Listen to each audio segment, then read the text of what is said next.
my work and an equal amount of pride in the small yet cozy house I own. That's why it was so significant for me to take the big step into marriage. The one I chose for this life-altering journey was Mark, a corporate guy with a swagger that could fill a room. He was seemingly perfect, charming, smart, and from a reputable family. I thought I had hit the jackpot. But as the saying goes, all that glitters is not gold, and my wedding was the first place I saw the tarnish on what I thought was a golden life ahead. From the get-go, planning the wedding felt like a struggle for control between me and my soon-to-be mother-in-law, Alice. She was a traditionally minded woman with a propensity for passive-aggressive remarks. She insisted on a lavish, old-fashioned wedding, drowning me in a sea of flower arrangements, table settings, and uncomfortable family traditions. On the day of the wedding, my anxiety was through the roof. I had managed to maintain a cheerful facade, but deep down, I knew something was off. Mark seemed distant, almost like he was a spectator at his own wedding. But what really broke me was Alice's behavior. As I stepped out of the car in my carefully chosen wedding dress, I could feel Alice's eyes on me, scanning me from head to toe.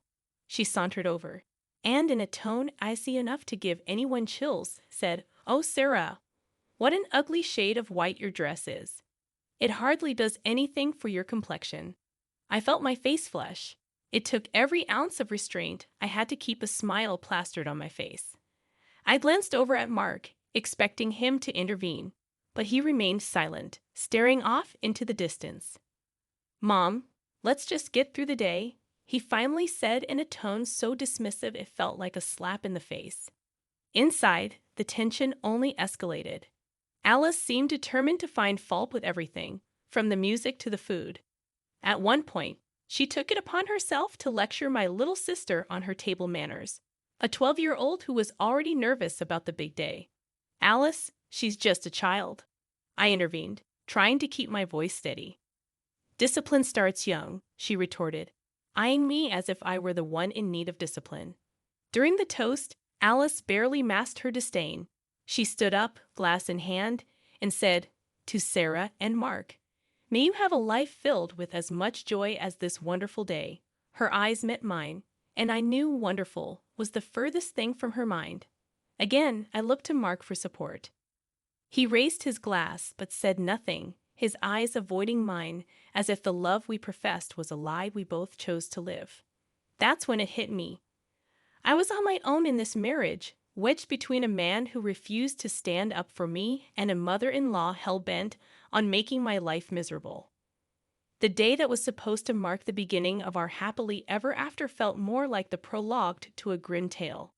As we drove off to our honeymoon, me clinging to my bouquet like a shield against the battles to come, I realized that this wedding was an omen, a prelude to the struggle that lay ahead. Mark was physically beside me, but in every way that mattered, I was horribly, dreadfully alone. That's how our marriage started, with the sinister undertones of a wedding that wasn't really a wedding but a theater of pretense. Little did I know that this was just the beginning and worse was yet to come.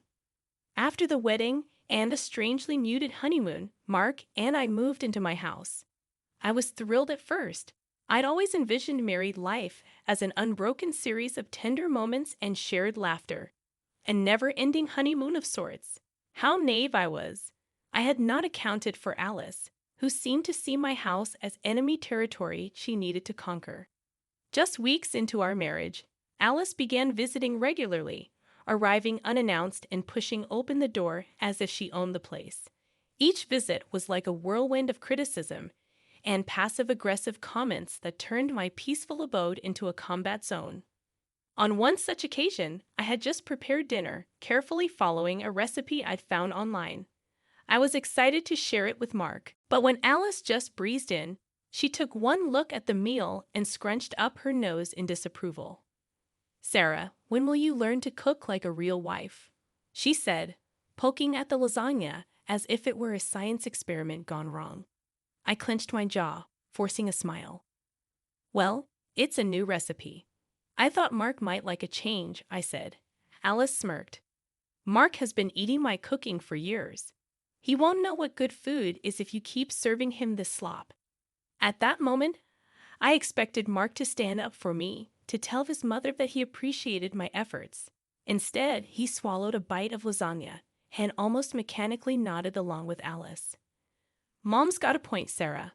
The lasagna is a bit dry, he said. I felt my stomach sink. Mark's betrayal was 1,000 times more piercing than Alice's critique. One evening, Alice took it a step further. I had redecorated the living room, putting up new curtains and arranging the furniture in a way that maximized space and comfort.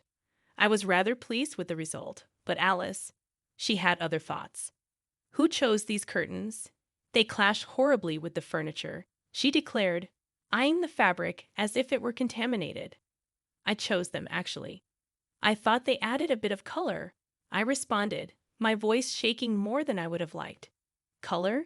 Is that what you call it? I call it a mess, Alice retorted, chuckling as if she'd said something profoundly witty. Mark, who had been flicking through a magazine, looked up briefly and said, Mom might be onto something, Sarah. Maybe you could use her help in choosing the next set. Of course she could, Alice chimed in, wearing a self-satisfied grin. After all, I have years of experience making a house a home. Her words, delivered in that grating tone of hers, felt like a slap in the face. This was my home, a place I had built long before Mark or Alice stepped into it. Yet it was being colonized one criticism at a time, and the person who was supposed to be my partner in this life journey was aiding and abetting the invasion. It was then that I realized if the man who vowed to stand by me was not just permitting this emotional sabotage, but even then, in that moment of agonizing clarity, I couldn't fathom the depth of my isolation, the extent to which these two people would go to shatter the sanctuary I had built. And so, amidst the battleground that my home was becoming, I kept waiting for things to improve, for Mark to finally take my side, for Alice to get tired of her own bitterness. In hindsight, I should have known better, for the next blow was about to land. A blow that would irrevocably shatter the shaky ground on which my marriage stood. The notion that things couldn't possibly get worse was a naivety I could no longer afford. And just when I thought I had acclimated to my new normal, the unthinkable happened. One evening, Alice showed up at our doorstep, not just with her usual bag of condescension, but with suitcases, boxes, and what seemed like half her house in tow. I've decided to move in, she announced, pushing her way past me into the living room. Excuse me, move in with us. I stammered, my eyes darting toward Mark, who seemed astonishingly unperturbed by this development. Well, yes, I'm getting older, and I'd like to spend more time with my son, Alice said, beginning to unpack her things as if the decision was already final. I looked at Mark, my eyes practically screaming for him to do something. Mark, can I talk to you for a moment? I pulled him aside, my hands trembling with a mix of anger and disbelief. Mark, this can't happen. She can't just move in. Our marriage is already strained, and her being here will make it impossible to mend anything, I whispered urgently. Mark sighed. Look, she's my mom, Sarah. She needs to be closer to her family now. We have to adjust. Adjust? I've been adjusting since day one, Mark. When will you adjust for me? When will you stand up for us? For our home, our marriage? The words poured out of me like a dam breaking. Mark looked away, avoiding my gaze. She's already here, Sarah. It would be rude to ask her to leave now. So there it was. Alice moved in, and with her came a nightmare I had not dared to imagine. Every day was a new battle. She criticized the way I arranged the furniture, how I did the laundry, even how I breathed. And each time Mark stood silently by, his apathy condoning her abusive behavior. But it wasn't just the daily nitpicking and criticisms that wore me down. It was the evident joy she took in making me miserable. One day, while cleaning the house, I discovered a bag of prescription medications hidden away in the kitchen cupboard. Pills for anxiety, depression, sleep disorders, the works. When I confronted her about it, she exploded. Who do you think you are snooping around my things? You are nothing, a guest in my son's life, and you have no business in my private affairs, she shrieked. A guest in my own house? The audacity was astonishing. But what was even more astonishing was that Mark, who had overheard the entire conversation, chose that moment to speak up, not in my defense, but in hers. "Sarah, if my mom says they're private, then they're private. Stay out of it," he admonished, once again picking the wrong side of a very clear moral divide. It was a betrayal too great to comprehend fully, and I found myself unable to react. That's when it dawned on me. Alice wasn't just a hostile mother-in-law. She was a predator, systematically breaking down my defenses and claiming my life as her territory. And Mark, he wasn't aloof or indifferent. He was complicit, actively or passively aiding her in the destruction of our marriage. In that moment, as I looked at Alice's triumphant smirk and Mark's avoiding eyes, I made a decision. I wouldn't just be a spectator in this tragedy. I would take control of my life, even if it meant breaking away from the people who were supposed to be my family. But as it turned out, fate had another curveball to throw my way, one that would finally compel me to act, to bring an end to this farce that my life had become. In the weeks following Alice's uninvited occupation of my home, my life devolved into a living nightmare. The constant surveillance, the petty criticisms, and the ever-looming shadow of my mother-in-law made each day an exercise in emotional survival. Her reign of terror expanded from mere commentary on my cooking and decorating to include personal jabs about my looks, my intelligence, and even my worthiness as a spouse. One evening, as we all sat in the living room, Alice began picking at another one of my failures. This time, it was my career, or according to her, my lack of one. You know, a good wife would contribute more than just bad cooking to her family. A job wouldn't hurt, you know. "Not that you'd be qualified for anything worthwhile," she sneered. Though her words were like daggers, I couldn't let her see me bleed. "I have a job, Alice," I retorted, "and my income is just as crucial to this household as Mark's is." "Is that so?" She raised an eyebrow. "Then why are we living in your shabby little house rather than a home that reflects the dignity of my son?" Before I could muster a response, Mark, who had been engrossed in his phone, chimed in. "Mom's got a point, Sarah. You could be doing more. We could be doing better." It felt like a sucker punch. Each syllable was a betrayal, each word a new crack in the already fragile foundation of our marriage. As I struggled to hold back tears, Mark got up, patting his mother on the back as he left the room, leaving me alone with the she-wolf who had infiltrated my life. With Mark gone, Alice leaned closer and whispered, "You see, he'll always be my son. You're just the girl he settled for." I turned away, my body trembling with a cocktail of fury and humiliation. My eyes fell on our wedding photo, a staged moment of Fox happiness. How had I ended up here? When had my love story turned into a grotesque theater of cruelty? The nightmare escalated when one day I found something alarming while cleaning the kitchen, a small packet of unidentified pills stashed behind the spice jars. My mind raced through the possibilities. When I confronted Alice about it, her reaction was nothing short of explosive. "How dare you invade my privacy, you insolent child? It's none of your business," she roared, her face red with fury. For the first time, I didn't hold back. "This is my house, Alice, and what you're doing is illegal. This affects me too." Just then, Mark entered the room, visibly annoyed. "What's going on here?" "Ask your wife. She's turned into a detective, snooping through other people's stuff." Alice spat, throwing me a venomous look. Mark turned to me, his voice icy. "Sarah, why can't you just let things be? Why are you causing problems?" That's when it hit me. There was no team in this marriage. Mark wasn't just failing to protect me. He was actively siding with the enemy. I felt like a stranger in my own home, suffocating under the weight of their combined disdain. But little did they know, their actions were only steeling my resolve. I would not be cowed. I would not let them break me. I would survive this nightmare and emerge stronger. And as events soon unfolded, I would get an unexpected opportunity to turn the tables, to finally reclaim my life and self-respect from the clutches of this unholy alliance. Mark's friend Jake was throwing a party, And despite my reservations about appearing in public as the happy couple, I was practically forced to attend.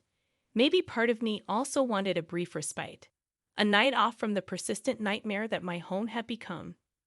"Come on, Sarah. It'll be good for us. We need a break," Mark insisted, his words more an instruction than a request. We arrived at Jake's lavish house, and for the first half-hour or so, everything seemed normal. People laughed, glasses clinked, and music filled the air. But as the night wore on, I realized Mark was increasingly distant. He mingled, but more with others than with me, and when I did catch his eye, he seemed almost irritated by my presence. Then Mark vanished.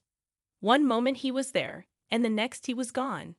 After searching unsuccessfully among the guests, I started to check the less populated areas of the house. That's when I heard it. A soft giggle followed by a voice unmistakably Mark's. My heart sank even before I reached the door from which the sounds emanated. Taking a deep breath to brace myself for whatever lay beyond, I'd opened the door.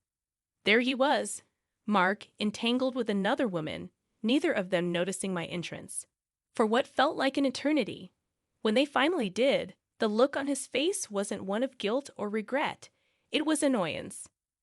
"Sarah, what the hell? Haven't you heard of knocking?" Mark snapped, as if I was the one in the wrong. "Knocking? Are you serious? What are you doing, Mark?" My voice trembled, not with sadness, but with fiery rage. "Just catching up with an old friend," he replied, a smirk replacing his initial annoyance. The room spun around me. Catching up? Is that what we're calling it now? I couldn't contain my contempt. His face turned red, a mixture of embarrassment and fury. "You're making a scene. Let's talk about this at home," he said. But I was done talking. I was done with the humiliation, the abuse, and the blatant disrespect.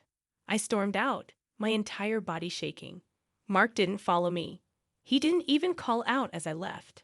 I went home alone, my mind racing but surprisingly clear. A line had been crossed, a boundary irrevocably broken. The next morning, Mark sauntered into the house as if nothing had happened. It was then that Alice, ever the opportunist, decided to intervene. "I heard about last night," she began, her voice dripping with Fox concern. "You should know better than to embarrass yourself and my son like that." That was the last straw. "Embarrass me? You have the audacity to talk to me about embarrassment after everything you and your son have done." My voice rose, each word fueled by months of pent-up anger and frustration. Alice reached for her phone. "If you don't calm down, I'll call the police." "Go ahead," I said, locking eyes with her as I dialed my own number into the phone. "They might be interested in the package in the kitchen cupboard." Mark looked puzzled, then alarmed. But before he could say anything, the doorbell rang. As I opened the door to the police officers, I felt a strange calm wash over me.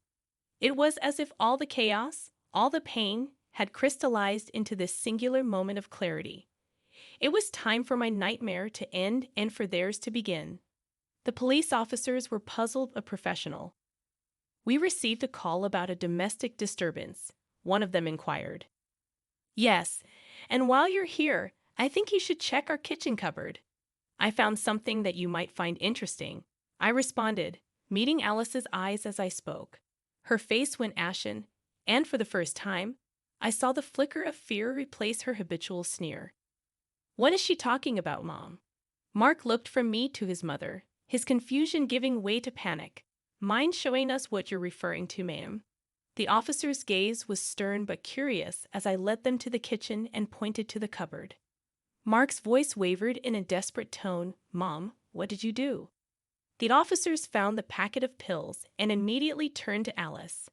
"Ma'am, you'll need to come with us." "But those aren't mine," Alice stammered, her voice quivering with disbelief. "That can be sorted out later.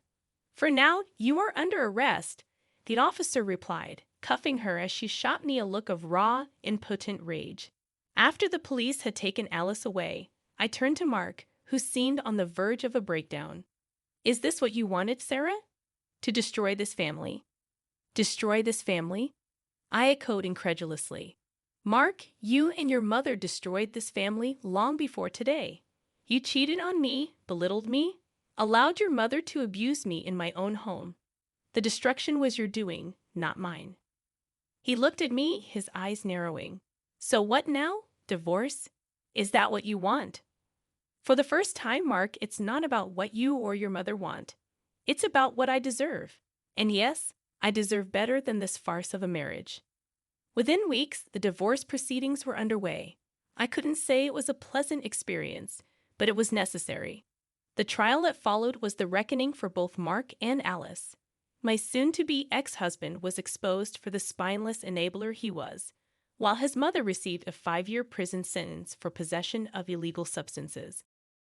As I sat in the courtroom, watching Alice being led away, a wave of mixed emotions washed over me. Victory, certainly, but also a profound sadness for what could have, should have been a loving family. Mark caught my eye and looked away, unable to hold my gaze.